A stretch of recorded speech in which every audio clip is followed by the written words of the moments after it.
रविवार की व्रत कथा। एक बुढ़िया थी। वह प्रत्येक रविवार को सवेरे जल्दी उठकर घर को गोबर से लिपती, फिर स्नान करके भगवान की पूजा करती। पूजा के बाद में भोजन तैयार करके भगवान को भोग लगाती और स्वयं भोजन करती। श्री हरि की कृपा से उसका घर सभी प्रकार के सुख एवं धन धान्य से पूर्ण था। किसी प्रकार का कोई विघ्न या दुख नहीं था। सब प्रकार से घर में आनंद रहता था। उसकी एक पड़ोसन, जिसकी गाय का वह गोबर बुढ़िया लेकर आती थी, उस बुढ़िया की प्रसन्नता को देखकर पड़ोसन जलने लगी। यह विचार करने लगी कि यह बुढ़िया रोजाना मेरी गाय का गोबर ले जाती है, इसलिए अगले दिन से वह अपनी गाय को घर के भीतर बांधने लग गई।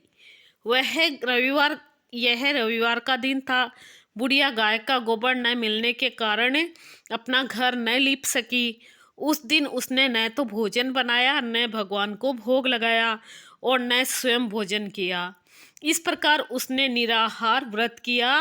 रात्रि हो गई, वह भूखी ही सो गई। रात्रि में भगवान ने उसे सपने में दर्शन दिए और भोजन न बनाने का तथा भोग न लगाने का कारण पूछा, तो बुढ़िया ने कहा उसे गोबर नहीं मिला गाय का, इस कारण वह आपका भोग नहीं बना सकी और नहीं लगा सकी। तब भगवान ने कहा, हे माता, हम तुमको ऐसी गाय देते हैं जो सभी इच्छाएं पूर्ण करती है, क्योंकि तुम हमेशा रविवार को पूरा घर गोबर से लीपकर भोजन बनाकर मेरा भोग लगाकर स्वयं भोजन करती हो। इससे मैं बहुत प्रसन्न हूँ। मैं निर्धन को धन और बांझ स्त्रियों को पुत्र देकर उनके दुखों को दूर करता हूँ तथा अंत समय में मोक्ष देता हूँ। सपन में ऐसा वरदान देखकर भगवान अंतर्ध्यान हो गए। प्रातः जब बुढ़िया की आंखें खुली तो उसने देखा कि आंगन में एक अति सुंदर गाय और बछड़ा बंधे हुए हैं। गाय और बछड़े को देखकर वह बुढ़िया अत्यंत प्रसन्न हुई और उसको घर के बाहर बांध दिया। वहाँ उसके खाने के लिए चारा भी डाल दिया। जब उसकी पड़ोसन ने बुढ़िया के घर के बाहर एक अति सुंदर गाय और बछड़े को बांधा देखा, तो वह जल उठी और देश में आ गई। कारण उसका हृदय जल उठा उस गाय बछड़े को देखकर। जब उसने देखा कि गाय ने सोने का गोबर किया है, तो वह चोरी से उस गाय के गोबर को उठा कर ले गई और अपने गाय का गोबर उसकी जगह रख गई। वह प्रतिदिन ऐसा ही करती रही। सीधी सादी बुढ़िया को उसकी इस चालाकी की खबर तक नहीं हुई। सर्वव्यापी ईश्वर ने सोचा कि चालाक पड़ोसन के कर्म से बुढ़िया ठगी जा रही है।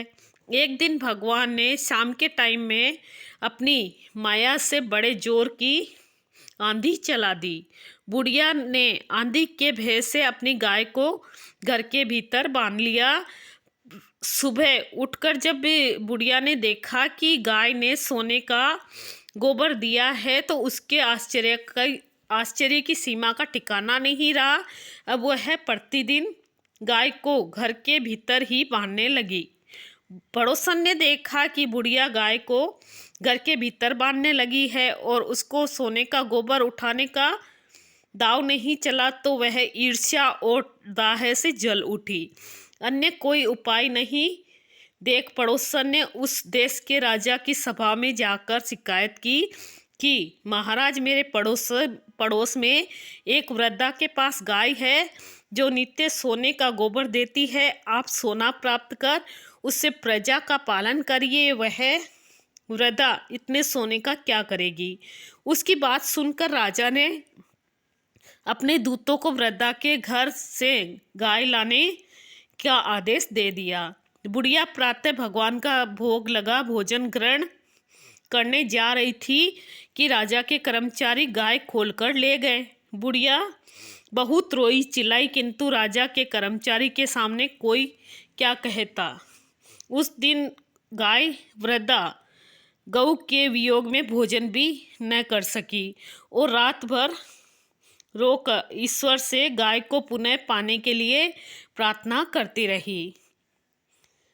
राजा गऊ को देख बहुत प्रसन्न हुआ, लेकिन अगले दिन सुबह सुबह जैसे ही वह उठा, महल गोबर से भरा दिखाई देने लगा।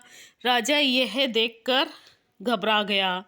भगवान ने रात्रि में राजा को सपने में कहा, हे राजा, गाय बुढ़िया को वापस लौटा दे, नहीं तो मैं लौटाने में ही भला है। उसके रविवार के व्रत की वजह से प्रसन्न होकर मैंने यह गाय बुढ़िया को दी थी। प्रातः होते ही राजा ने वृद्धा को महल में बुलाकर बहुत से धन के साथ सम्मान सहित गाय बछड़ा उसे लौटा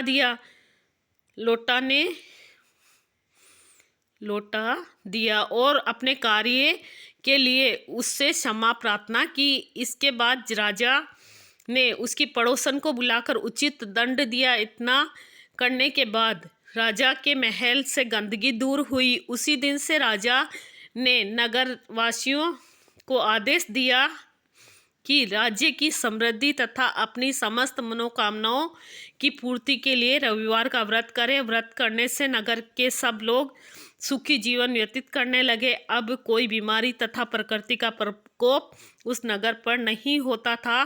सारी प्रजा सुख से रहने लगी। रविवार के व्रत की कथा सुनाई है मैंने। जय श्री कृष्णा।